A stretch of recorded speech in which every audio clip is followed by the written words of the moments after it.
이 C.S. 루이스를 여러분이 인터넷에 쳐보면 그의 학력 또 그의 연구 업적들이 쫙 나옵니다.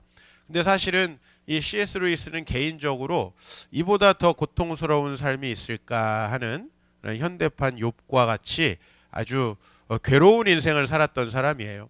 어렸을 때 C.S. 루이스는 어머니를 잃습니다. 그리고 기숙사가 있는 학교로 보내지는데 어머니도 없이 기숙사에서 얼마나 마음이 외롭고 힘들었겠어요. 그래서 이 C.S. 루이스는 자기가 있었던 기숙사를 수용소라고 그렇게 책에서 명명을 했습니다.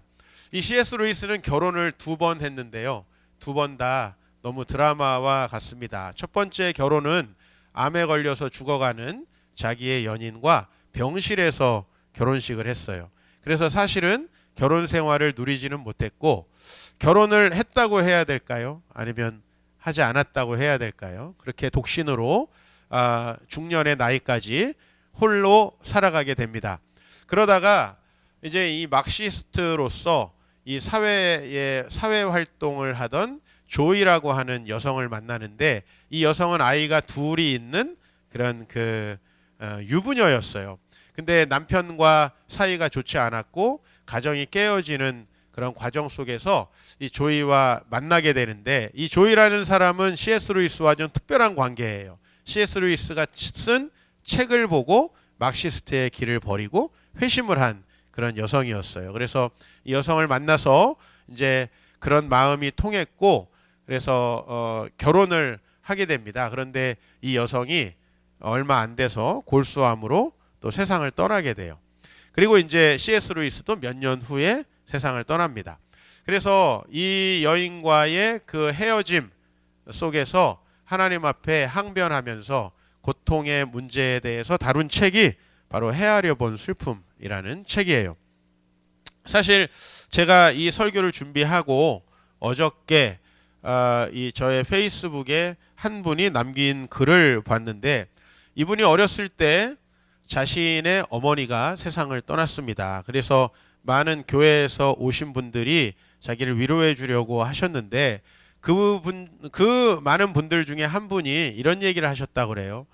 너희 어머니를 하나님이 너무 사랑하셔서 먼저 데려가셨다, 이렇게 얘기를 하셨다고 그래요. 물론 우리는 누군가 어려운 사람을 만나면 도와주고 싶고 뭔가 위로하고 싶습니다.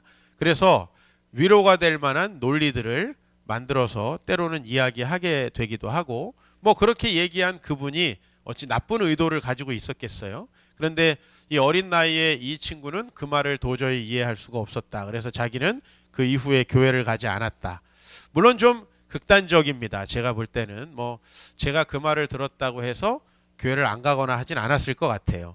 그러나 우리가 너무 이 우리 인간의 고통의 문제에 대해서 쉽게 접근하려는 태도에 대해서 저희가 좀 생각해 볼 필요가 있다라는 것입니다. 최근에 포항에서 지진이 났습니다. 뭐 5.4의 지진이지만 좀 지반이 약하고 해서 7.4 정도의 어떤 피해가 있었다라고 그렇게 이야기를 합니다. 그런데 이번 지진을 놓고 상당히 황당한 해석들이 이렇게 인터넷상에 또 뉴스에 떠돌아서, 제가 이 지진에 대해서 되어지고 있는 이야기들을 정리를 해봤어요. 그랬더니 이제 3가지 정도인데, 첫 번째는 지금 이 좌파 정권이 정권을 잡은 다음에 종교인 과세 문제, 이 문제가 이제 심각해지고 있죠. 그래서 이제 이걸 유예하자, 시행하자, 그래서 지금 이제 시행하는 쪽으로 가닥이 잡혀가고 있는데, 상당히 많은 이제 그동안에 우파를 지지했던 이 교회들이 이것을 빌미로 교회에 세무사찰을 하고 교회를 망가뜨릴 것이라고 걱정을 하고 있습니다. 그래서 이제 이렇게 종교계를 건드리고 교회를 건드리는 좌파 정권에 대한 심판이다라고 하는 그 첫 번째 이론들이 있고요. 두 번째는 이제 이번 지진에서 매스컴을 탄 대학이 있죠. 오늘 한동대에 대한 심판설이 또 하나 있어요. 그래서 이 한동대가 기독교 대학인데, 작년쯤에 이 한동대가 동성애를 반대하는 학교의 입장에 반대하는 교수들의 성명이 있었어요.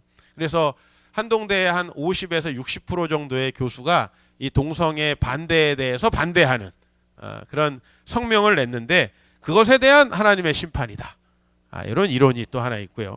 다른 하나는 뭐 오비 일학인데 지난주에 이 서울에 큰 모 교회가 아드님에게 교회 담임 목사직을 물려주었습니다. 그리고 그 3일 후에 지진이 났어요. 그래서 그 교회에 대한 경고다.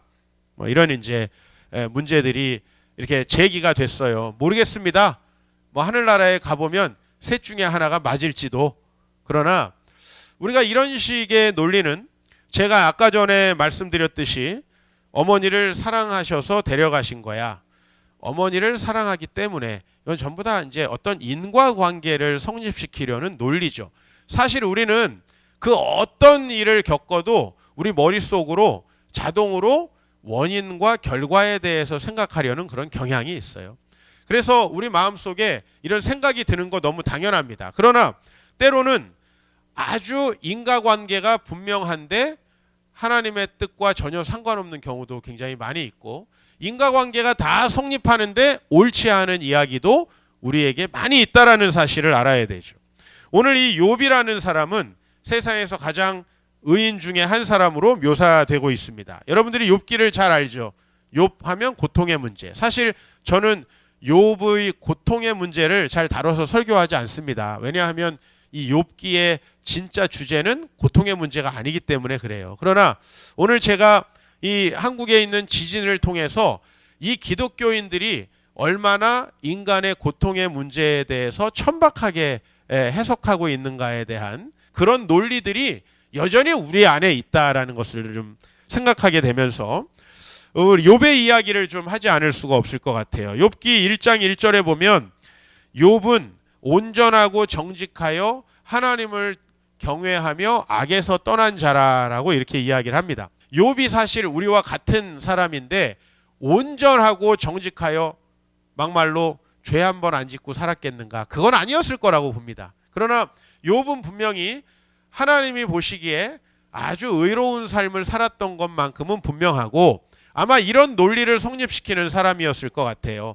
하나님 앞에 신실하면 참 이렇게 복을 받는구나 라고 하는 논리를 성립시키는 전형적인 인물이었을 거라고 보여집니다. 그러나 오늘 욥이 어느 정도까지 고난을 당합니까? 먼저 욥은 자기의 재산을 잃어버리고요. 두 번째로 10명이나 되는 자녀를 다 잃어버리고요. 마지막으로 오늘 본문 2장 7절에서 8절을 보면은 욥이 발바닥에서 정수리까지 종기가 나서 친구들이 욥에게 왔을 때 그가 욥인지 알아보기조차 힘들었다라고 그렇게 이야기를 합니다. 자, 이것에 대해서 이제 친구들이 위로하러 왔죠. 친구들이 이 일을 설명해내야 합니다. 우리는 이 일을 설명하려는 그런 태도를 가지고 있죠. 그 친구의 이 친구들, 그래서 아까 우리가 본문에서 읽었던 엘리바스와 빌닷과 소발의 설명 중에 뭐 굉장히 많이 있지만 그 설명 중에 대표적인 걸 하나 끌어내 보면 욥기 8장 3절에서 4절이에요. 하나님이 어찌 정의를 굽게 하시겠으며 전능하신 이가 어찌 공의를 굽게 하시겠는가? 내 자녀들이 주께 죄를 지었으므로 주께서 그들을 그 죄에 버려두셨나니 라고 되어 있어요. 자, 오늘 이 말씀은 하나님이 정의로우시다는 데서 출발을 합니다. 그리고 이 세상의 모든 일들이 그 원인이 하나님께 있다라는 기독교의 신앙 고백으로부터 출발합니다. 그거는 좋지요. 우리가 조로아스터교라는 종교에 대해서 여러분들이 세계사 시간에 배웁니다. 조로아스터교는 이 세상을 어떻게 설명하냐면 이 세상에는 선신과 악신이 있고 선한 일들은 선한 신이 하지만 악한 일들을 악한 신들이 한다라고 돼 있어요. 그러면 이 세상의 모든 악한 일들을 설명하는 데에는 너무 좋은 패러다임이죠. 그죠? 악한 일들은 악한 신이 한 거예요. 그러니까 선한 신을 보호할 수 있어요. 그러나 성경의 세계관은 그렇지 않죠. 한 분이 하시는 거예요. 그분이 모든 것을 주관하시는 거예요. 그렇기 때문에 한 분이신 하나님, 이 세상을 다스리시는 유일하신 하나님을 섬기는 우리는 그런 식으로 간단한 논리로 이 일을 설명할 수가 없다는 거예요. 선한 신에게 선한 일을 돌리고 인류에게 일어난 모든 악한 일들을 악한 신에게 돌릴 수 없다라는 겁니다. 그래서 오늘 이 친구가 택한 논리는 뭐냐면, 하나님이 의롭고 정의로우시다. 그렇다면 그 하나님이 어떤 문제를 인간에게 고통을 주었을 때는 인간의 죄라고 하는 그것이 개입을 한다라는 것이죠. 그래서 너의 자녀들이 죽은 것은 너의 자녀들의 죄 때문이다라고 하는 거예요. 우리는 그런 식으로 훨씬 더 복잡하고 사고하기 어려운 문제에 대해서 너무 단편적으로 어떤 문제 때문에 그렇다, 그렇게 인간의 고통의 문제가 쉽게 해석될 수 없다라는 것을 이 욥기가 보여주는 것이죠. 이 모든 인간의 고통의 문제를 우리는 어떻게 사용하냐면, 자기와 다른 생각을 갖고 있는 사람들을 정죄하고 자기의 논리를 이롭게 만드는 일에 이걸 사용하고 있잖아요. 이게 얼마나 잔인한가라고 하는 거예요.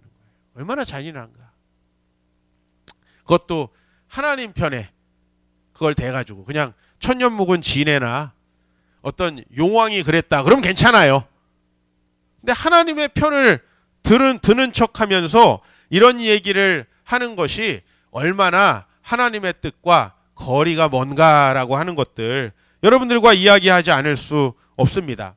고통에 대해서 성경에서는 어떻게 대처하고 있습니까? 먼저 이 고통에 대해서 성경은 하나님께 항변하는 것으로 시작을 합니다. 하나님께 항변하는 거예요. 아니, 항의한다는 거예요. 도전한다는 거예요.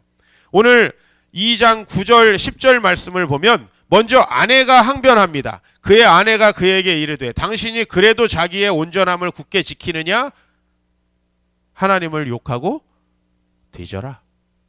근데 욥은 이 모든 일에 입술로 범죄하지 않는다. 이 욥이 굉장히 지금 고민되는 거죠. 왜냐하면 조로아스터 교적 생각을 우리 성도들이 가지고 있어서, 아이고 이거 재앙은 사탄이 일으킨 것이다 라고 생각하면 참 편해요. 그러나 오늘 욥의 논리를 잘 보세요. 10절에 보면 하나님께 복을 받았은즉 화도 받지 아니하겠느냐. 즉 이 모든 원인을 하나님께서 찾을 수밖에 없잖아요. 우리는 하나님께로부터 이 일의 원인을 찾을 수밖에 없잖아요. 궁극적으로 우리 인간이 악을 행해서 어떤 결과가 왔다 할지라도 그 결과를 하나님께서 허용한 것으로 우리는 볼 수밖에 없잖아요. 그렇죠? 그러므로 그 모든 결과를 하나님께 돌렸을 때, 우리 다시 말하면 선신과 악신 중에 악신이 없는 상황 속에서 선하신 하나님과 인간의 고통의 문제를 이야기할 때 우리는 참 이 인과관계를 밝혀내기가 굉장히 어려운 상황에 처한단 말이죠. 그래서 욥은 이 모든 일에 범죄하지 않으려고 해요. 그러나 오늘 본문에서 욥의 태도가 바뀝니다. 그죠? 욥이 이제 더 이상 참을 수 없는 지점이 있는 거죠. 아마 여러분 어느 지점까지 참을 수 있겠어요? 첫 번째, 재산을 다 날렸다. 1번. 2번, 자녀가 세상을 떠났다. 3번, 내 몸까지 만신창이가 됐다. 4번, 아내도 떠났다. 우리는 아마 대부분 1번 지점에서 하나님을 욕하기 시작할 것 같아요. 그러나 오늘 욥은 3번까지도 하나님을 욕하지 않습니다. 그러나 그 고통이 너무나 심중하기 때문에 3장 1절에 욥이 자기의 생일을 저주합니다. 자, 우리는 이것을 신앙으로 봐야 될 것인가? 아니면 하나님에 대한 경거망동, 즉 3계명을 어기는 것으로 봐야 될 것인가? 하나님의 이름을 망령되이 일컫는 것으로 이것을 볼 수 있겠습니까? 그렇지 않겠죠? 성경은 이 욥의 행위에 대해서도 욥이 분명히 고민하는 지점은 이거죠. 하나님께로부터 이 일이 왔을 텐데, 그죠? 궁극적으로 이 일이 일어나게 된 모든 것은 하나님이 악을 허용하셨던 것까지도 포함해서 분명히 하나님께로부터 이 일이 왔을 텐데 라고 하는 믿음에서부터 출발하는 것입니다. 그래서 고통의 문제에 대해서 우리는 때로 하나님께 항변하고 우리의 이웃들과 함께 이것이 부당하다라고 하나님 앞에 이야기할 수 있어야 한다는 것이에요. 이 모든 것을 너무나 간단하게 논리로 설명하려고 하는 건 오히려 욥의 친구들의 범죄에 입각하게 된다는 거예요. 물론 하나님이 항상 잘못됐다, 내가 잘났다 이렇게 얘기할 수 없겠죠. 그러나 욥은 욥기가 상당 부분 지날 때까지 그 논리를 버리지 않습니다. 친구들이 뭐라고 공격하죠? 어떻게 아무 일 없이 하나님이 부당한 일을 할 수 있느냐? 하나님이 이 일을 하신 건 분명히 너희에게 죄가 있다 라고 하니까 욥이 절대 그렇지 않다, 나는 정당하다라고 계속 항변을 합니다. 그러나 여러분, 이 항변이 저는 매우 신앙적으로 보입니다. 우리가 어느 고통의 지점에서 이 모든 것의 원인이 되는 그 하나님께 항변하고, 하나님, 혹시 하나님께서 이거 잘못하고 계신 거 아닌가요? 라고 하는 실존적인 우리의 고민을 토로하는 것은 굉장히 의미심장하다라는 거예요. 왜? 조로아스터교처럼 그냥 선신과 악신으로 나누거나, 우리가 에이 모르겠다 하면서 신에 대한 사유를 중단하고 그냥 내가 어떻게 하든 이 문제를 해결하려는 다른 방향으로의 도피를 한다면은 이런 고뇌가 없겠죠. 그러나 욥의 고뇌는 하나님을 정조준하고 있어요. 그는 하나님께서 모든 일의 원인이시라는 것들을 결코 포기하지 않습니다. 그리고 그에게 항변하는 것이죠. 근데 참 감사하게도요, 인간이라는 건 그 고통이 영원히 지속될 것 같지만 참 감사한 게 그 고통이 어느덧 다른 결론으로 변화되어져 가는 그런 참 놀라운 회복력이 있죠. 저도 제 인생에 가장 고통스러웠던 시간은 바로 이제 2005년에 저희 아버지께서 아산병원에 수술하러 들어가셨는데 1시간 40분이 딱 지나서 보호자에게 전화가 왔어요. 저도 나름 촉이 꽤 빠른 사람입니다. 전화가 딱 울릴 때 뭔가가 잘못됐구나라는 느낌이 들었어요. 그리고 보호자를 콜해서 내려갔는데 역시나 그때 그 절망감, 오늘 C.S. 루이스의 책에 이런 말이 있어요. 마음이라는 게 땅속으로 쑥 하고 꺼지는 것 같은 기분이 든다. 이 C.S. 루이스가 정말 첫 번째 연인과 결혼하지만 사랑을 이루지 못하고 나중에 중년에 결혼 생활에 너무 고통당하고 파탄한 그 여인, 자기의 책을 통해서 회심한 그 여인과 사랑을 이루려고 했는데 그마저 이 골수암으로 데려가시는 그 과정 속에서 마음이 얼마나 땅으로 깊이 꺼졌겠어요. 오늘 여러분들의 삶 속에서 아마 그렇게 정말 마음이 땅속으로 꺼져버리는 것 같고 도저히 견딜 수 없는 그러한 아픔과 고통의 시간이 있었을 것이에요. 이것이 우리에게 오지 않을 수 없는 현실이라는 것이고요. 이것이 바로 우리의 인생이라고 하는 것이죠. 그럴 때 우리를 창조하시고 지금도 우리를 다스리고 계신다라고 우리가 확고하게 하나님을 믿고 있다면 그 하나님에 대해서 하나님이 혹시 잘못되신 거 아닌가라고 우리가 그 심정을 토로하는 것이야말로 이것이고 항의, 도전이 아니라 참된 신앙이 아닌가요? 아버지의 어려운 일을 겪으면서 많이 생각을 해봤습니다. 저도 기독교인이기 때문에 또 하나님 앞에 순종하며 불순종하면 우리에게 어떤 결과가 온다라고 하는 말씀을 너무나 잘 알고 있기 때문에 저에게 어떤 작은 일이 있을 때에도 저는 제 자신을 돌아봅니다. 저에게 어떤 작은 문제들이 생겨도 저는 혹시 저의 잘못과 허물 때문에 이 일들이 발생하지 않았는가라고 스스로 생각합니다. 그리고 저를 돌아보려고 하는데 때로는 아무리 생각해도 왜 이런 일이 있어야 할까에 대해서 잘 이해가 되지 않을 때도 있고요. 또 설사 내가 잘못을 했다 하더라도 이렇게까지 혹독한 시련을 우리에게 주셔야 하는가에 대해서 여전히 도전하지 않을 수 없는 지점들이 우리의 삶에 있지요. 잘못한 거 맞습니다.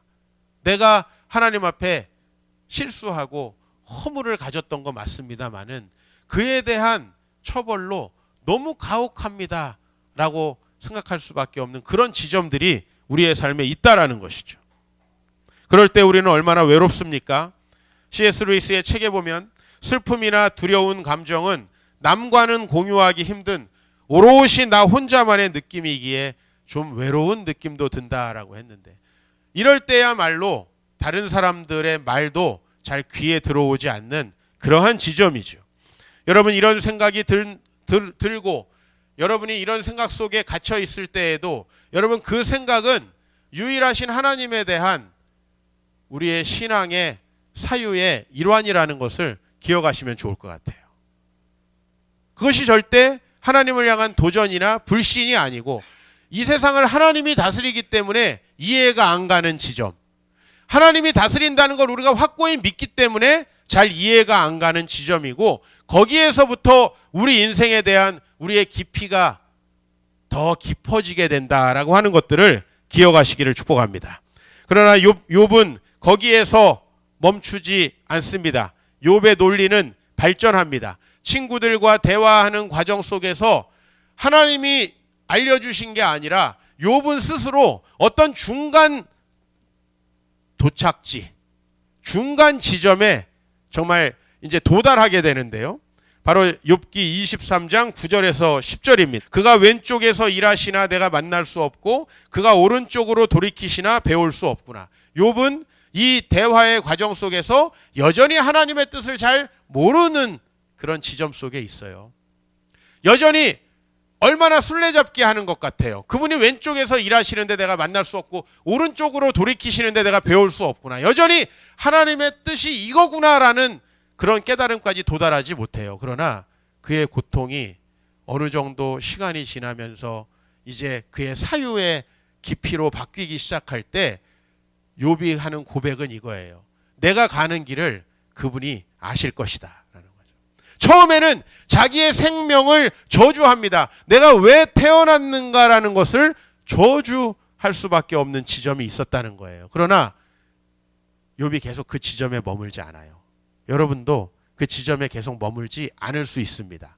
하나님께 항변하고 왜 이런가라고 그분에게 호소하면서 우리는 자연스럽게 그 고통 자체가 나에게 주는 그 늪과 같은 상황 속에서 벗어나서 내 자신과 하나님과의 관계 속에서 더 깊이 있는 사유를 하기 시작한다는 거죠.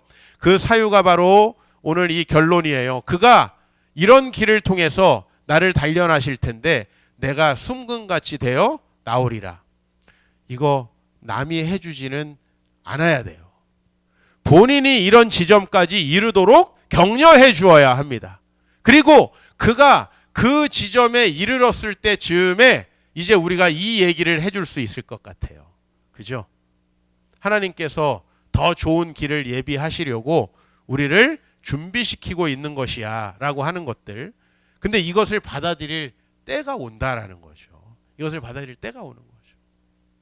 그래서 참 욥은 스스로가 이런 결론에 이르게 되고요. 제가 욥기에서 참 감사한 건 이제 욥이 그 다음 오히려 주님을 간절히 갈망하고 소망하게 되는 단계까지 이르러요. 우리의 삶에서 때때로 이해할 수 없는 일에 도달하게 되는 거예요. 사실 여러분, 내가 좀 어려운 일이 있는데 나의 잘못된 선택에서 비롯된 것이다 하면 우리 쉽게 받아들일 수 있어요.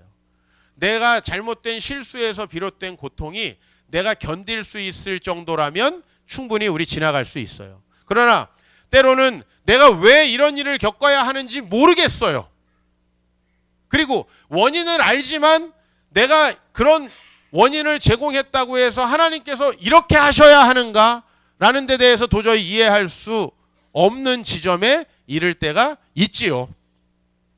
처음에는 그래서 그 하나님의 뜻에 대해서 반항하고 항변하는 게 신앙이라는 거예요. 그러나 그는 중간에 도저히 내가 알 수는 없지만 하나님께 무엇인가 있을 것이다 라고 하는 희미한 확신에 도달하게 되죠. 나중에 욥기의 결론은 어떻게 끝납니까? 욥기는 주님을 뜻을 알고자 하는 그 강한 열망 속에서 끝나요. 사실 이제 우리가 어느 정도 그 고통이 지나가면 오늘 우리 교회 성도님들도 적지 않은 여러 고통의 문제를 겪고 있어요. 이틀 동안 BT 캠프 다녀오면서 또 우리 10분의 성도님들과 많은 대화를 나눴습니다. 다 그분들의 삶 속에 아주 큰 고통의 문제가 있어요. 그런 고통의 문제들이 시간이 좀 지나면 고통 자체보다는 도대체 내가 어떻게 해석을 하고 살아가야 되는가 하는 문제로 귀결하게 돼요. 고통 자체는 시간이 좀 지나면 사라지죠. 그죠?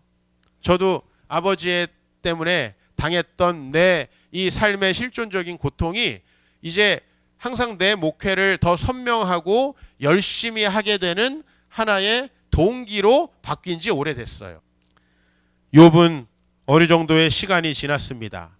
이제 친구들과 논쟁하는 과정도 지났습니다. 확실해졌죠. 친구들과의 논쟁 속에서 아주 명확하고 확실한 결론에 도달할 수 없었다는 거예요. 그죠? 그런 거죠. 왜? 우리는 논리만 만족시키면 되거든요. 그러나 하나님의 뜻은 논리가 만족되지만 말도 안 되는 것들이 너무 많아요.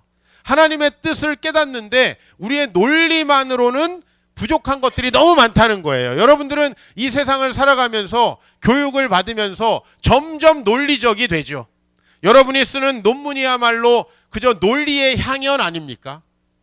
그래서 우리는 점점 논리에 집착하고 때로는 논리에 맞으면 그것이 진리인 것으로 착각하게 되는 경우가 많다는 거예요. 그러나 여러분 부부싸움 할 때 잘 보세요. 여러분이 대단히 논리적이지만 그것은 하나님이 주시는 결론에 이르지 못합니다. 그죠? 그리고 제가 종종 깨닫는 것은 말도 안 되는 소리를 하는데 인정해주고 참는 이 더 말도 안 되는 짓이 상황을 바꿔요. 그래서 잠언에 뭐라고 되어 있냐면 유순한 말, 부드러운 혀가 뼈를 꺾는다. 여러분 우리는 항변하고 논리로 맞받아쳐야 상대방이 변할 거라고 생각하지만 이거는 아리스토텔레스, 예수를 알지 못하는 아리스토텔레스가 이미 얘기한 거예요. 절대로 논리로 논리를 설득할 수 없다. 논리로 논리를 변화시킬 수 없다. 욥의 결론은 42장 3절에 무지한 말로 이치를 가린 자가 누굽니까? 라고 이야기하는 거죠. 자기 스스로가 이런 결론에 도달하게 된다는 거예요. 그래서 과거에 내가 부끄러운 지점에 도달하게 된다는 거예요. 여러분, 과거에 내가 부끄러워진다는 게 얼마나 아름다운 거냐면요. 여러분 옛날 사진을 보면서 아우 촌스러워. 목사님 그 사진 절대 저기 공개하지 마세요. 이게 좋아요? 아니면 아 저때로 돌아가고 싶다. 이게 좋아요. 여러분 그 사진을 보여주지 말라는 건 내가 그만큼 그 사이에 발전했다는 거죠. 내 패션 감각이 이 그림 그리는 기술들이 발전했다는 거죠. 근데 아유 저때로 돌아가고 싶다. 이건 뭐예요? 퇴보했다는 거예요. 영적으로 한번 우리 생각해 보십시다. 욥은요. 많은 대화와 사유를 통해서 어디에 도달하게 되냐면 오늘 42장 4절에 보면 내가 말하겠사오니 주는 들으시고 내가 주께 묻겠사오니 주여 내게 알게 하옵소서. 왜요? 세상의 지혜와 논리들이 세상에 자기가 당하는 모든 일들을 설명할 수 없다는 걸 알게 된 거예요. 그래서 과거에 자기가 너무 부끄러운 것입니다. 1년이 지나고 여러분이 다시 연초를 돌아볼 때 좀 부끄러워야 됩니다. 그렇죠? 그래야 우리가 성장한 거예요. 저는 개인적으로 이제 제가 작년 8월호부터 올해 12월호까지 우리 목회자들이 보는 잡지에 연재했던 내용을 이제 지금 편집해서 책으로 내려고 하고 있어요. 왜냐하면 12월호가 10월에 원고가 마감되거든요. 2달 전께. 그래서 이제 제가 지난달까지 마감한 원고를 돌아보고 있는데요. 제가 참 그 원고를 쓰면서 거짓말 좀 보태가지고 죽을 뻔했어요. 제 모든 스케줄이 그대로 있는데 그게 가운데 딱 들어와서 또 많은 분량의 논문을 요구하니까 근데 제가 그 원고를 다듬으면서 감사하게 됐어요. 왜냐하면 제가 17개 원고를 보냈는데 첫 번째 원고는 못 봐주겠어요. 그리고 17번째 원고를 보니까 아주 괜찮아요. 그 고통의 과정 속에서 내 자신이 또 좀 나아졌구나 라고 생각하면서 감사하더라고요. 첫 번째 원고 너무 부끄러워가지고 제가 그래서 좀 고치고 있는 중이에요. 앞에 있는 원고를 다시 고치고 있는 중이에요. 여러분, 욥은 이런 종류의 부끄러움에 도달했습니다. 뭔가를 안다고 자기 생일도 저주하고 친구들한테 아니야 라고 막 항변하고, 물론 여기 친구들은 더 부끄러워가지고 말도 못하고 있어요. 더 부끄러워서. 그러나 우리가 이런 과정들을 통해서 어디에 도달하게 된 거냐면 하나님을 향한 좀 더 나은 사유, 우리 인생에 대한 좀 더 깊이 있는 사유에 도달하게 된 거죠. 그러고 보니까 욥은 겸손해진 거예요. 내가 헤아리기도 어려운 일을 말하고 있었구나. 그럴싸하게 논리로 때우고 있었구나. 어느덧 결혼하고 5년이 지나고 10년이 지나면 초창기에 그 말도 안 되는 논리 가지고 서로 상대방 집안 공격하면서 싸우던 거 부끄러워져야 합니다. 말도 안 되는 논리로 상대방을 쓰러뜨리려고 하는 게 얼마나 부끄러운 건지 우리가 스스로 돌아볼 수 있어야 하잖아요. 그죠? 우리의 사유가요. 여러분, 뭐 공부 좀 하셨어요? 책 좀 읽으셨어요? 좀 똑똑하단 말 집에서 엄마한테는 다 들으셨겠지만 좀 들어보셨습니까? 여러분, 우리의 사유와 우리의 이 결론들이 얼마나 부끄러운 것인가 하는 것을 주님의 말씀과 가까이 해서 우리 인생에 좀 세월들이 쌓이면서 우리가 알게 되기를 축복합니다. 그리고 5절에 내가 죽게 대하여 귀로 듣기만 하였사오나 이제는 눈으로 주를 배움나이다. 그리고 오늘 여기에 6절에 티끌과 재 가운데에서 회개한다고 그랬는데 이것은 회개보다는 후회에 가까운 것 같아요. 그죠? 단순히 죄를 졌으니까 잘못했습니다가 아니라 이것은 내가 이 일이 시작되기 이전보다 훨씬 더 발전했음을, 그리고 내가 이 일이 시작되고 이 말도 안 되는 고통의 경랑 속에 내가 들어가기 전보다 훨씬 더 하나님을 간절히 열망하게 되었음을, 그 이전에는 내가 했던 단편적이고 아주 얄팍한 한 가지 경험들로 내 소그룹원들에게 너도 이렇게 살아라 라고 얘기했다면은 지금은 그들의 이야기를 경청하고 하나님이 뭐라고 하실지 들어보자. 이게 좀 더 나은 거 아닌가요?